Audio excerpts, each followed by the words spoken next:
Hey, I just wanted to make a quick note. It's going to be in some spots in the valley, it could hit 70 on Thanksgiving Day. That's a far cry from the way I remember Thanksgiving when I was a kid, and a far cry from the Thanksgiving days of the last couple of years in this region. But we do know that we're not quite officially into winter yet, and that means you've got to have somebody reliable in case you have issues with that furnace in your home. And we recommend Ramsey Heating and Electric. If you've got a problem, they'll come out and they'll get the job done right, and they'll get it done right the first time.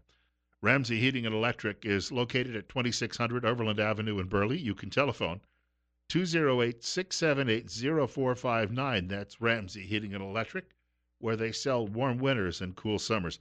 We have a guest joining us, and it's been a while since he's been on the show with us. He's been somewhat of a frequent regular. Lieutenant Colonel Steve Heil retired from the U.S. Air Force after a 20-year career. And we've talked on air before about some of the interesting challenges that he had that most of us will never meet most of the people that he was acquainted with over the course of the years. But first of all, Colonel, we'd like to welcome you back to the program. You know what I've got to do? Colonel, we would like to welcome you back to the program. I had you on hold still. I'm sorry about that. Okay. You know, it's another one of those senior moments. My apologies. So, Hey, being a senior myself, I know all about those moments. yeah. Hey, you sent me an email over the weekend, and the story didn't get a lot of attention because there's a lot of big news that's competing for people's eyes and ears lately. But you have one of the leaders at the Pentagon who says that he would ignore an illegal order from President Trump to launch nuclear missiles. Now, your comment was in the email that this never would have happened if you had someone along the lines of Curtis LeMay in charge, and you knew Curtis LeMay, obviously. And when you see something like that coming from someone in a position at the Pentagon, what's your first reaction? Well, let me set the stage with a statement and then I'll answer the question. And this came from Brian McKeon, who was a senior policy advisor in the Pentagon during the Obama administration. Said a president's first recourse, that's talking about if if the commander refused to obey his order, the president's first recourse would be to tell the defense secretary to order the reluctant commander to execute the launch order. And then if the commander still resisted, McKeon said, you either get a new secretary of defense or a new commander. And so that's exactly why this is so blatantly political. That it just once again demonstrates how corrupted our senior leadership in the military become under Obama's reign of treachery, as I like to speak of it. Well, first of all, defining illegal versus legal, that's going to be somewhat subjective. And, Yes. and number two, he's talking about mutiny. All right. Yes, he is. And there's no recourse for this, is there? Well, no, there's no recourse. What this would not. This has all been thought through and double thought through, and there's so many backup systems that are in place that he wouldn't even have to. In fact, the order would not come from the president himself. The president would call the Secretary of Defense, and the Secretary of Defense would then, through the Joint Chiefs, issue the order. And so it's this what I hated about this colonel. He was like he had his chest all puffed out, and it was so blatant that he's trying to say, well, I'd take on the commander and leader because, I'm this wonderful four-star general. And it was so blatantly political. That's what just scares the hell out of me, excuse my language, about where the military is today. There is no warrior ethos anymore. It's all about, at that level, being a good bureaucrat and being being an even better politician. I was going to say it shows us that we're dealing with a lot of people who, during the Obama years, they got ahead because they parroted the right lines, not because they were known for bravery or heroism in any instance. Oh, absolutely. Uh, I don't trust any senior military leader who rose through the ranks during the Obama administration because the really good ones either got fired or they just saw the handwriting on the wall and left. Well, we've got to take a short break, but can you stick around? We've got Sure. about 20 more minutes to go. A lot to talk about this morning because we haven't had that opportunity in the last few months. Our guest is Lieutenant Colonel Steve Heil. He's retired from the U.S. Air Force. If you didn't know his background, he also worked in the Reagan White House. He's the planner of the second Reagan Bush inaugural. He was the executive officer with the Air Force Thunderbirds, and as we mentioned, uh, knows a lot of the great names from U.S. military history because these were people he worked alongside. That's all coming up in a few minutes. We've got more with the Colonel. Bill Colley with you, too, on Top Story on News Radio 1310, KLIX, and NewsRadio1310.com. We'll resume our conversation with Lieutenant Colonel Steve Heil in just a moment. You're listening to News Radio 1310, KLIX, and NewsRadio1310.com. Top Story with Bill Colley. We're at 46. And on our way into the 60s by Wednesday and Thursday, and the weekend looks great, too, coming up. And we're at 8:42. Quick note, on Wednesday morning between 8:30 and 9 o'clock, we'll be joined in studio by Dr. Jonathan Tripp, or one of his associates from Tripp Family Medicine here in Twin Falls, located on Fillmore Street, directly across from the main post office. Dr. Tripp and his staff, his growing staff, we should point out, are still looking for new patients. And as a patient of Dr. Tripp and the staff, if you call in the morning with a medical issue, they can generally see you later that day, but if not, within 24 hours. And remember, life's too short not to feel good. Wanted to pick up our conversation with Lieutenant Colonel Heil and a couple of other things since we haven't talked in a while.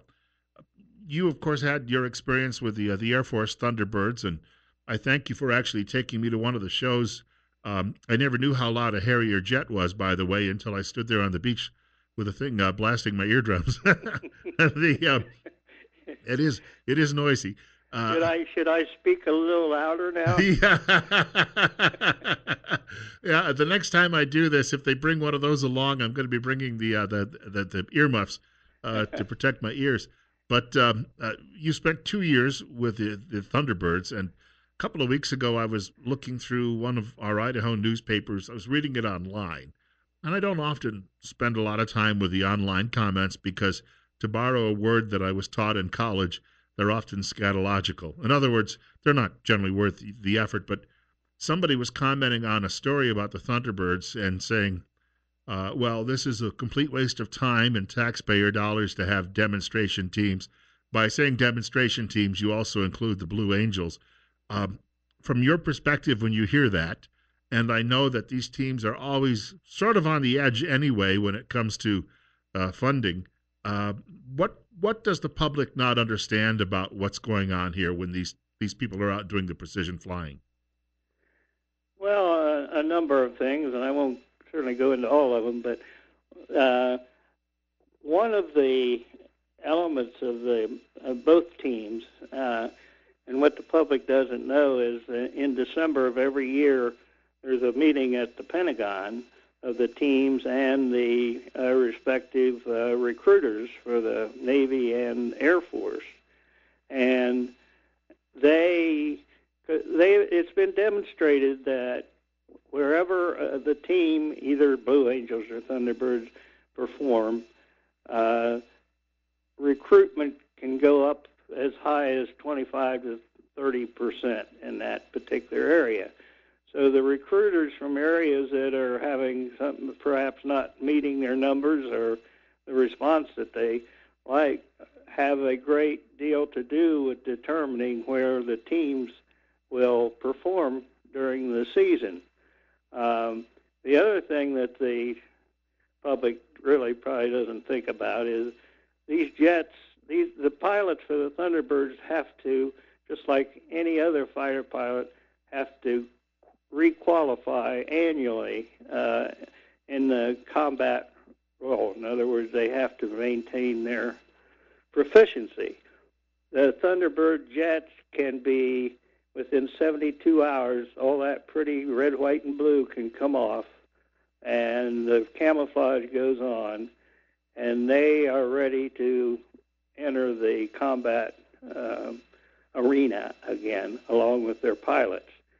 So, and they are probably, in some respects, maybe more proficient than the pilots who are flying normally, because they're out there doing everything that the Thunderbirds and Blues do are actually combat maneuvers that they integrate into the air show. So, and I could go on with other things, but it's not just they show up for a show and wave and flash their pearly white teeth, and that's all they do. So they're the best of the best, though. Yes, yeah. The process to become a member of that team is very lengthy, very intense, and so far very effective. Well, you referenced how it improves recruiting percentages. Just last week, there was a plan floated and then scrapped that we would open the ranks to folks who are suffering from mental illness, and the question starts to become, how are you going to have people with schizophrenic personalities on battlefields, or dealing with borderline personality disorder? Because that leads you, the last infamous case of somebody who had mental issues most likely was Bowe Bergdahl. How many more of those do we need? So the notion that you can increase recruitment of people who don't necessarily have a lot of those issues with these shows is a plus, because I hate to use this word, but we don't want a lot of chaff getting into the ranks. Oh, and it is the most ludicrous thing I've ever heard. Yet every time I think they've some stupid decision has been made, it gets topped within 2 days by something even worse. But no, this would be the morale in the Air Force or any of the military services. We very rarely go into foxholes anymore, but it's the old saying: would you want to be in a foxhole under fire with a guy next to you who could freak out at any minute and think you're the enemy or whatever? I mean, it's just doesn't make any sense at all. But again, it just demonstrates. I can't believe that Mad Dog Mattis would even have stood still for this. I think that a lot of these things get floated, and the reason they suddenly are how should we put it, shelved, is because he quietly tells someone, stop it. Yeah, well, I hope he did more to tell whoever made that decision to stop it.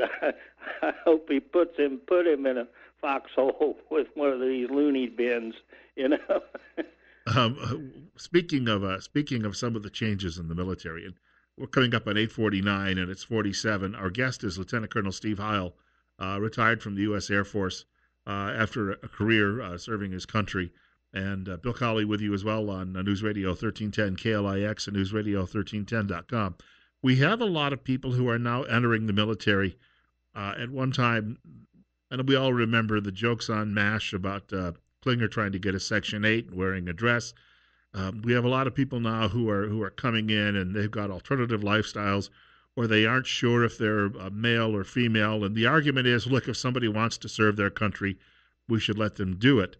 I read a story last week about a colonel who was a decorated pilot, combat pilot, and he was approached by someone and was said that, can you sign this card for a member of the unit who's involved in a same-sex relationship? And the colonel said, begging your pardon, but I can't because of my religious faith. I can't do that. And nothing happened for about a month, and then apparently the airman who was in the same-sex relationship complained. And the latest is that this colonel is going to face disciplinary action, may not fly again, and may indeed end up leaving the service. Have we lost our cotton-picking minds? Yes, we have, and instead of being reprimanded, they should give him a medal in the Oval Office. Uh, because here, once again, we've got this kind of the military services are a very special element of our overall society and our history.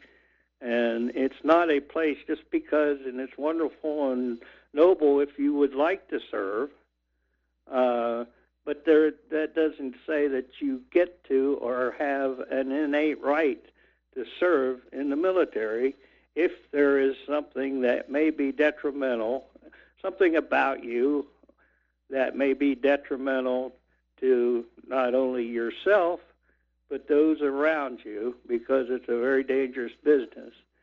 And so to be corrupting it like it's become, the social experiment still goes on.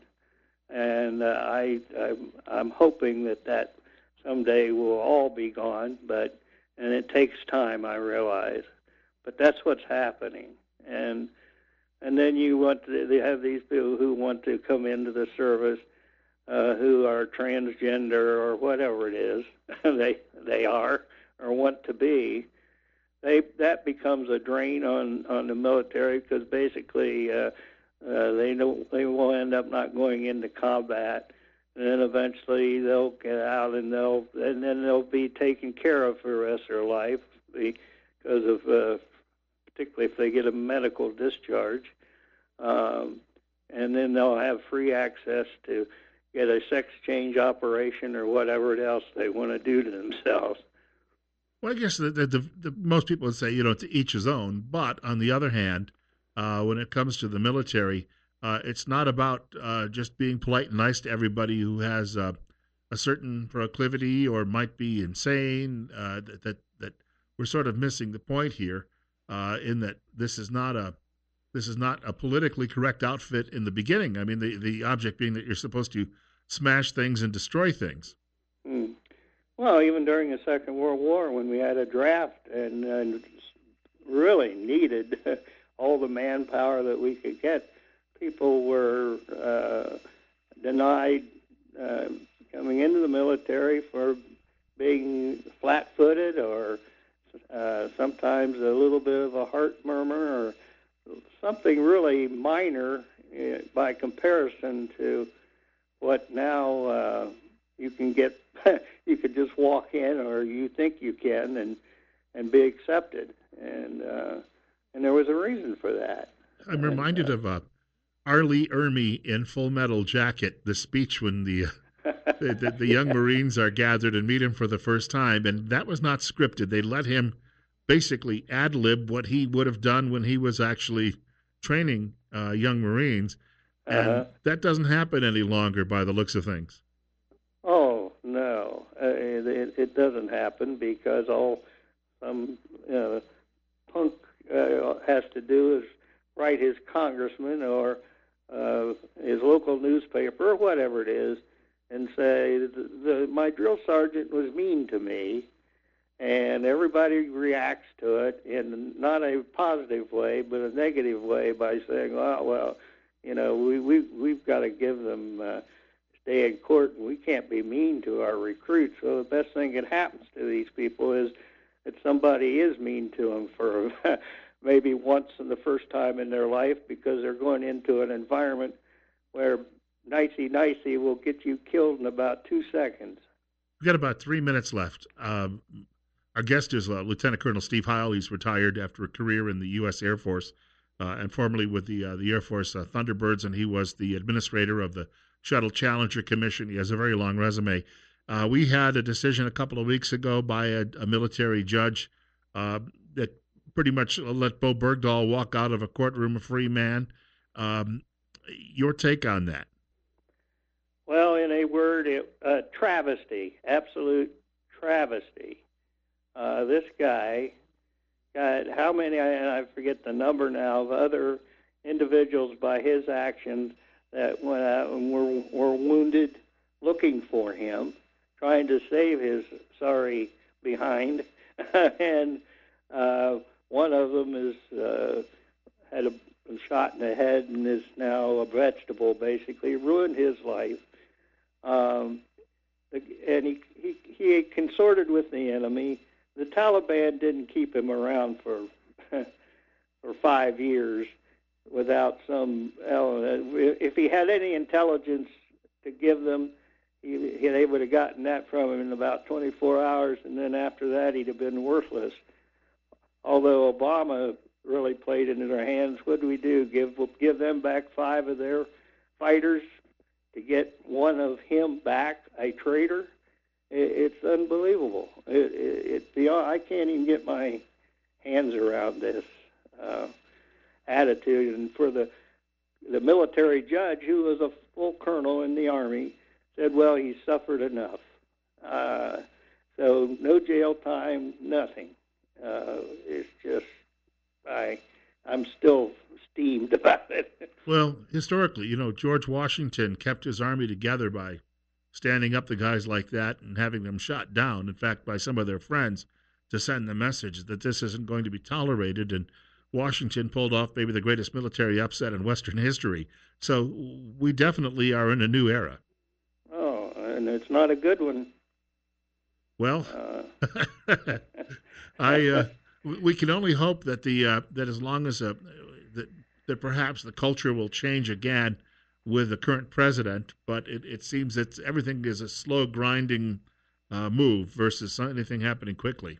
Well, it just shows how deep and how entrenched the establishment swamp is in Washington, and it's now engulfed the military as well. Now, we've got to wrap up, but I want to wish you a happy Thanksgiving. Oh, well, likewise to you. Are you going out of state? No, we're staying right here in little old Louis, having friends over for Thanksgiving dinner, and we have a new kitty cat. But I'll talk to you off the air about the story behind our new cat, Spike. All right. Well, hey, thank you. Give my best to your family, and who'd want to go to Ohio for a holiday anyway? Hey, now there is the statement of the day. Colonel, I concur. Thank you much for your time today. Oh, thank you for having me on your show, and again, happy Thanksgiving to you. All right, take care, sir. Lieutenant Colonel Steve Heil joining us this morning on Top Story with Bill Colley on News Radio 1310 KLIX and newsradio1310.com. And we're at 45. One more hour of Top Story is ahead following the news today. And that's the news. Well, it'll be on all day, every hour, but the news from Fox in just a few minutes. Also wanted to point out, too, as well, coming up in hour number 2, some of the most interesting comments about the Senate race, U.S. Senate race in Alabama from both the left and the right. I want to share some of those in hour number 2.